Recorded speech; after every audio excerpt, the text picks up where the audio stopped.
चलिए model paper 3 का जो तीसरा प्रश्न है ये भी 12 प्रश्न रहेंगे और एक एक नंबर के रहेंगे। ठीक है, इसके अंदर जो फर्स्ट प्रश्न दे रखा है सीधा फॉर्मूला पूछा है। देखिए त्रिज्या आर वाले वर्त के उस त्रिज्य खंड का क्षेत्रफल लिखिए जिसका कोण थीटा है। ठीक है, तो ऐसे ही त्रिज्य खंड का जो क्षेत्रफल है वो होता है थीटा बटा 360 पाई आर स्क्वायर। ठीक है, तो त्रिज्य खंड का क्षेत्रफल बराबर क्या हो जाएगा, थीटा बटा 360 पाई आर स्क्वायर। ठीक है, इसको अच्छे ढंग से आप लिख लिख के याद करना फॉर्मूले को। फिर दूसरा प्रश्न दे रखा है कि एक पासे के फेंकने पर सम अंक आने की प्रायिकता। तो सम अंक आने की प्रायिकता पूछे, विषम अंक आने की प्रायिकता पूछे या अभाज्य संख्या आने की प्रायिकता पूछे, आपको दिमाग में अच्छे ढंग से याद करना है। 1/2 होता है। अब कैसे आएगा थोड़ा मैं आपको बता देता हूँ। देखिए एक पासे पर टोटल जो अंक होते हैं वो कितने होते हैं, देखिए पासे पर टोटल अंक होते हैं 6। तो यहाँ लिख लेते हैं हम पासे पर, पूरा व्यवस्थित आप लिखना। देखिए पासे पर कुल संभावित परिणाम, पासे पर कुल संभावित परिणाम कौन कौन से हो सकते हैं, 1 2 3 4 5 और 6। ठीक है, यानी टोटल 6 अंक होते हैं। अब इसमें से पूछे हैं हमें सम अंक आने की, तो पासे पर सम अंक, अगर विषम पूछे तो विषम लिखना। अब यहाँ सम पूछा तो मैं लिख रहा हूँ पासे पर सम अंक। अब सम अंक कौन कौन से हैं, देखिए एक तो 2 है। सम अंक किसे कहते हैं, यानी जिसमें 2 का भाग पूरा पूरा जाता है वो सम संख्या है। तो 2 फिर 4 और ये 6, राइट। अब विषम अंक पूछा जाता तो मैं लिखता 1 3 और 6, सॉरी 5। अभाज्य संख्या आता तो 2 3 और 5। तो अधिकतर यही पासे से संबंधित प्रश्न आते हैं। या तो आपको पूछा जाता है सम अंक आने की प्रायिकता, या पूछा जाता है विषम अंक आने की प्रायिकता, या अभाज्य संख्या आने की प्रायिकता पूछा जाता है। तो सबके लिए यही तरीका है। अब देखिए यहाँ पे हमारे अनुकूल परिणाम कितने हो गए, 3, 1 2 और 3, और कुल परिणाम कितने हैं, 6। तो यहाँ पे लिख लेंगे सम अंक आने की प्रायिकता, सम अंक आने की प्रायिकता। ठीक है, अब सूत्र आपको अच्छे ढंग से आता ही होगा, अनुकूल परिणाम बटा कुल परिणाम। मैं अनुकूल परिणाम लिख लेता हूँ, यहाँ टोटल 3 है और कुल परिणाम है 6। जब इसको सरल करेंगे 3 का भाग इसमें 1 बार जा रहा है, इसमें 2 बार जा रहा है, तो 1/2 आंसर अंतिम होगा 1/2। ठीक है, नेक्स्ट तीसरा प्रश्न है, एक बेलन के आधार की त्रिज्या है वो 7 सेंटीमीटर है, ऊंचाई दे रखा है 5 सेंटीमीटर। तो बेलन के वक्र पृष्ठ का क्षेत्रफल लिखिए। और बेलन का देखो, बेलन की आधार की त्रिज्या, तो यहाँ लिख लेंगे बेलन के आधार की त्रिज्या, और त्रिज्या को लिखते हैं हमेशा आर से। आर कितना दे रखा है, 7 सेंटीमीटर। ठीक है, उसके बाद में दे रखा है बेलन की ऊंचाई। तो बेलन की ऊंचाई को लिखा जाता है एच से। एच कितना दे रखा है, 5 सेंटीमीटर। ठीक है, अब बेलन का वक्र पृष्ठ का क्षेत्रफल निकालना है। तो बेलन के वक्र पृष्ठ का क्षेत्रफल, बेलन के वक्र पृष्ठ का क्षेत्रफल बराबर क्या होता है, 2 पाई आर एच। ठीक है, ये फॉर्मूला अच्छे ढंग से याद कर लेना। अब इसको सरल करना, देखो 2 पाई का मान 22/7 होता है। आर त्रिज्या है वो कितनी दे रखी है, 7, और ऊंचाई हमें दे रखी है 5। तो यहाँ लिखेंगे 5। 7 से 7 कैंसिल हो रहा है, आराम से कर दो कैंसिल, जो बचा उसका गुणा कर दो। देखो 2 22 और 5, इन सब का गुणा करेंगे तो हमारे आ जाएगा 220। ठीक है, अब क्षेत्रफल निकाल रहे हैं तो आपको वर्ग मात्रक लिखना पड़ेगा, यानी वर्ग सेंटीमीटर या सेंटीमीटर स्क्वायर लिख दो। ठीक है, तो इस ढंग से हमारा बेलन की वक्र पृष्ठ का क्षेत्रफल आप निकाल सकते हैं। नेक्स्ट दे रखा है आपको, चौथा प्रश्न दे रखा है कि एक ठोस अर्धगोले की त्रिज्या आपको दे रखी है 7 सेंटीमीटर, इसका संपूर्ण पृष्ठीय क्षेत्रफल ज्ञात कीजिए। तो गोल अर्धगोला जो होता है उसका, देखो अर्धगोला का आकार कैसा होता है, ऐसा। ठीक है, अब अर्धगोले के अंदर एक भाग तो ये, और ऊपर वाला जो भाग है ये भी वृत्ताकार है। तो गोले का, अर्धगोले का जो संपूर्ण पृष्ठीय क्षेत्रफल होगा वो 3 पाई आर स्क्वायर हो जाएगा। तो यहाँ लिखूंगा अर्धगोले का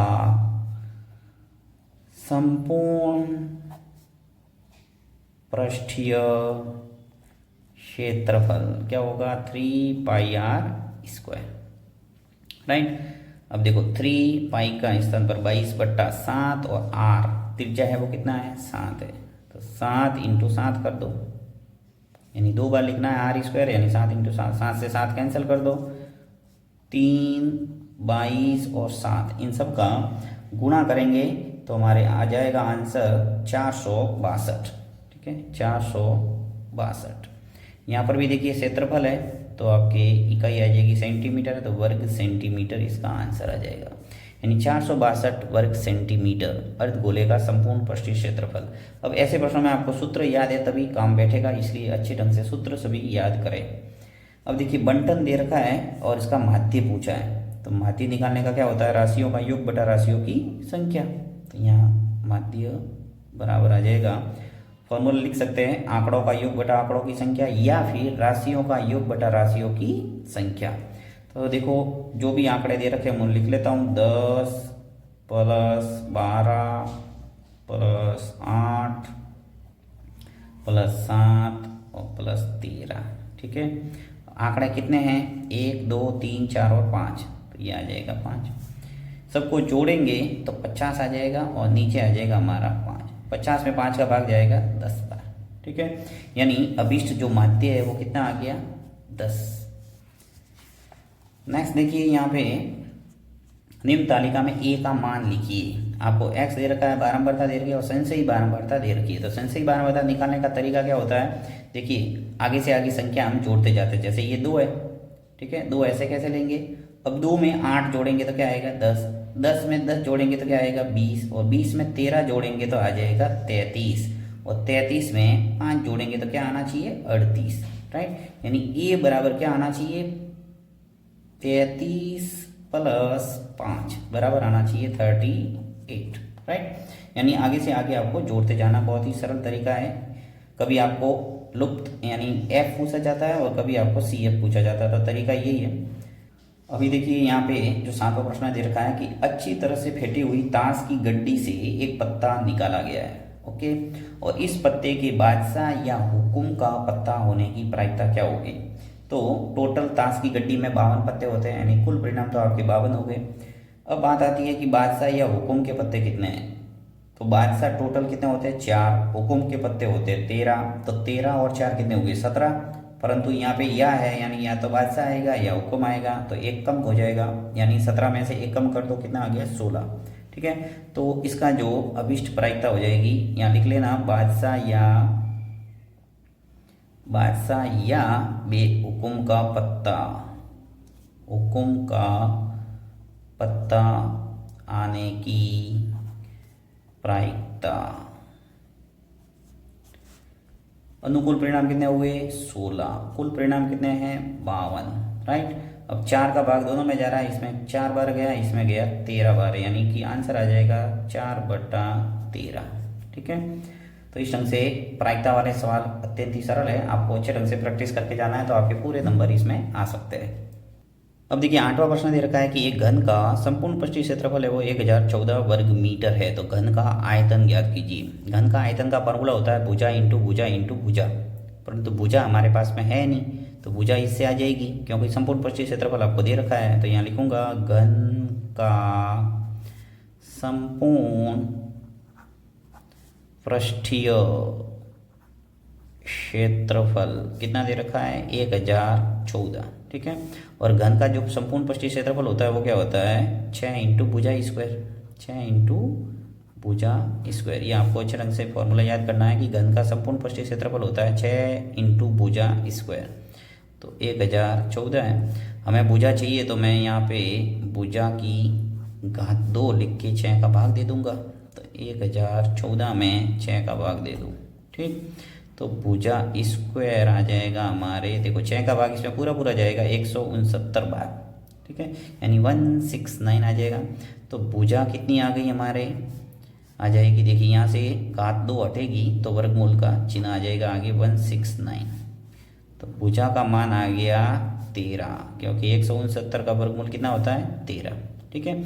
अब भुजा आ गई 13, यानी हमारे आराम से घन का आयतन है वो निकल सकता है। अब घन का आयतन निकालने के लिए हम क्या करेंगे, सूत्र लगाएंगे भुजा इंटू भुजा इंटू भुजा, राइट। तो यहाँ पे मैं लिख लेता हूँ घन का आयतन बराबर होता है भुजा की घात 3, ठीक है। यानी भुजा कितना है 13 और 13 के ऊपर घात आ जाएगी 3, यानी 13 इंटू 13 इंटू 13 कर दो, तो गुणा करेंगे 13 इंटू 13 इंटू 13, तो आंसर आ जाएगा 2197, ठीक है। अब गुणा करके देख लेना 2197।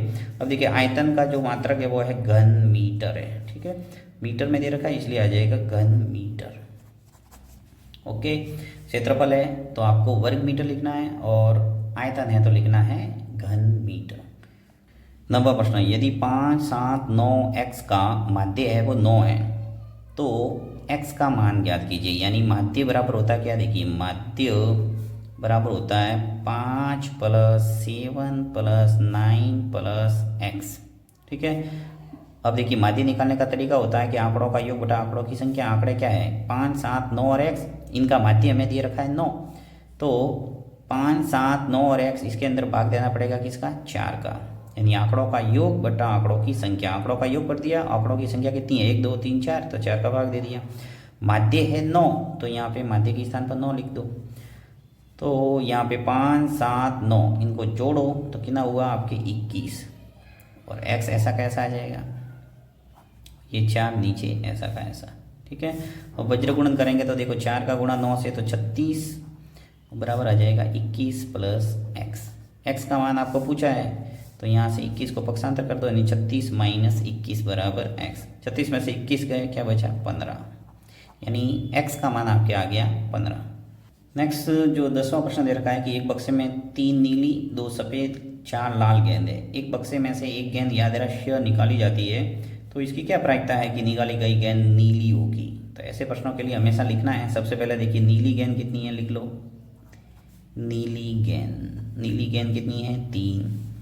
सफ़ेद कितनी है, सफ़ेद गेंद की संख्या है 2, और लाल गेंद कितनी है, लाल है आपके 4, ठीक है। अब पूरा व्यवस्थित लिखना थोड़ा कि नीली गेंद की संख्या बराबर 3, सफ़ेद गेंद की संख्या बराबर 2, लाल गेंद की संख्या बराबर 4। या मैं थोड़ा जल्दी करने के लिए शॉर्टकट लिख रहा हूँ। अब देखो इस बक्से में से एक गेंद यादृच्छिक निकाली जाती है तो इसकी क्या प्रायिकता है कि निकाली गई गेंद है वो नीली होगी। तो यहाँ लिखना है नीली गेंद प्राप्त होने की प्रायिकता, या नीली गेंद आने की प्रायिकता, कुछ भी लिख सकते हैं। और नीली गेंद प्राप्त होने की प्रायिकता क्या हो जाएगी, अनुकूल परिणाम बटा कुल परिणाम। अब अनुकूल परिणाम क्या है, नीली यहाँ पे कितनी है 3, तो यहाँ आ जाएगा 3। कुल परिणाम का मतलब टोटल गेंद कितनी है, देखो 3 और 2 5, 5 और 4 9, तो आ जाएगा 9 नीचे, ठीक है। अब भाग जा रहा 3 में, इसमें 1 बार इसमें 3 बार, यानी 1/3 इसका आंसर आ जाएगा, ठीक है।